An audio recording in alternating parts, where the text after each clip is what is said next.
সব মায়েদের একটাই চিন্তা, সকালবেলা স্কুলের টিফিন কিভাবে কম সময়ে আর কম উপকরণ দিয়ে বানানো যায়। আজকের এই টিফিন রেসিপিটা বাড়িতে একবার হলেও ট্রাই করতে পারো। আশা করছি তোমাদের খুবই পছন্দ হবে।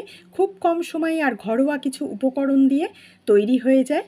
একদমই বেশি উপকরণের দরকার হয় না। ঘরে যদি ব্রেড আর ডিম থাকে তাহলেই কিন্তু এই টিফিনটা বানিয়ে নেওয়া যায়। আর বাচ্চাদেরও খুবই পছন্দ হবে। বেশিরভাগ বাচ্চারাই পিৎজা খেতে খুব পছন্দ করে। আজকের এই ইনস্ট্যান্ট পিৎজার রেসিপিটা তোমরা একবার হলেও বাড়িতে বানিও। কিছুই নয়, দেখো ডিমের মধ্যে আমি গোলমরিচ আর নুন দিয়ে ফেটিয়ে নিয়েছিলাম, আর পাউরুটিটা ছিঁড়ে নিয়ে তার মধ্যে ডিমের ব্যাটারটা দিয়ে দিলাম, দিয়ে একটু কাঁচা লঙ্কা দিয়েছি। এবার একটা প্যানের মধ্যে তেল দিয়ে এটাকে স্প্রেড করে দিলাম, 1 মিনিটও সেঁকিনি, উল্টে দিলাম, দিয়ে এবার একটু চিজ দিয়ে দিলাম, আর আগে যে সবজিগুলো ভেজে রেখেছিলাম সেগুলো দিয়ে দিলাম। আশা করছি আজকের রেসিপি তোমাদের ভালো লেগেছে। ভালো লাগলে